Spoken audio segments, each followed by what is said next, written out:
Assalamualaikum warahmatullahi wabarakatuh.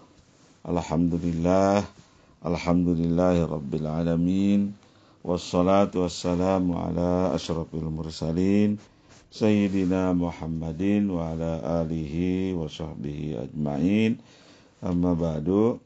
Saudara-saudara sekalian, dalam sistem keimanan Islam ditegaskan sikap-sikap yang tidak terlampau memitoskan nabinya, Nabi Muhammad SAW.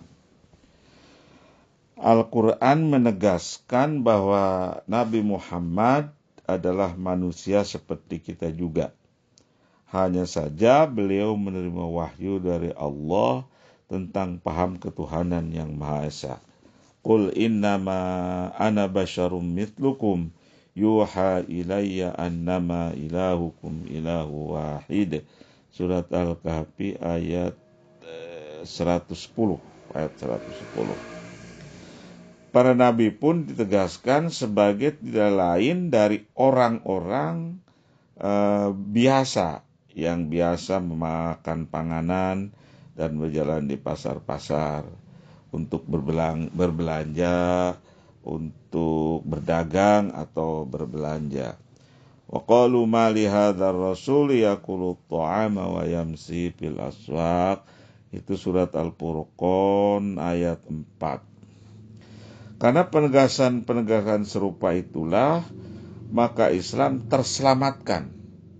Ajaran kita ini terselamatkan dari ajaran dan praktek memitoskan Nabi atau apalagi menyembahnya. Hal ini berbeda dengan kebanyakan agama yang akhirnya berkembang menjadi ajaran yang mengagungkan dan menyembah tokoh yang mendirikannya. Jika demikian sikap terhadap Rasulullah dan para nabi, maka apalagi terhadap sesama manusia biasa, termasuk kepada para pemimpin agama. Tentu saja, Nabi adalah contoh dan teladan yang harus ditiru atau uswatun hasanah. Dan maka demikian pula pada orang-orang soleh dan para ulama yang disebutkan sebagai pewaris para nabi itu, jika memang mereka memenuhi syarat sebagai teladan. Namun itu semua harus berlangsung tanpa pemitosan. Jadi penghormatan kepada mereka memang harus, tapi itu semua harus berlangsung tanpa pemitosan dan harus disertai kesadaran penuh tentang nilai kemanusiaan mereka yang nisbi, yang terbatas. Berkenaan dengan ini patut sekali kita renungkan penegasan yang diberikan oleh Sayyid Qutb. Beliau mengatakan, dalam Islam tidak dikenal kependetaan dan tidak pula ada penengah antara hamba dan Khaliknya. Setiap muslim di penjuru bumi dan di hamparan laut dapat berhubungan sendiri dengan Tuhannya, tanpa pendeta dan tanpa orang suci.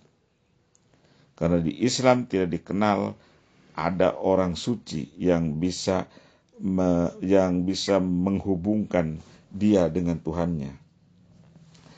Seorang pemimpin muslim tidaklah menyandarkan wewenangnya pada hak ilahi, juga tidak pada peran menengah, juga tidak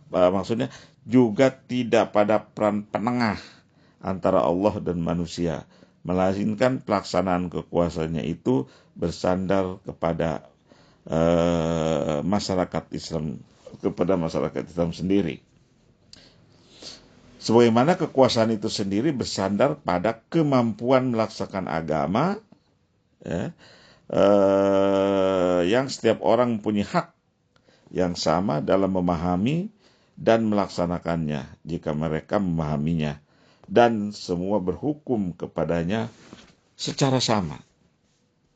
Tidak ada yang lebih, tidak ada yang kurang. Jadi dalam Islam tidak ada itu, ya. Jadi dalam Islam itu tidak ada petugas keagamaan, ya. Tidak ada dalam Islam itu kepausan misalnya atau semacamnya, ke petugas keagamaan menurut pengertian yang dipahami dalam berbagai agama lain. di mana pelaksanaan suatu upacara keagamaan dianggap tidak sah jika tidak dihadiri oleh petugas keagamaan itu. Dalam Islam itu hanya ada ulama, dan ulama itu pengertiannya adalah sarjana agama. Dan seorang sarjana agama tidak mempunyai hak khusus atas perilaku kaum muslim. Seorang penguasa pun tidak berhak atas perilaku kaum muslim itu selain melaksanakan syariat yang ia sendiri tidak mengada-adakannya, melainkan karena memang itu diwajibkan oleh Allah atas semua orang. Sedang di akhirat, maka semuanya menuju kepada Allah. Wallahu a'lam bishawab. Wallahu muwaffiq ila aqwamit thoriq. Wassalamualaikum warahmatullahi wabarakatuh.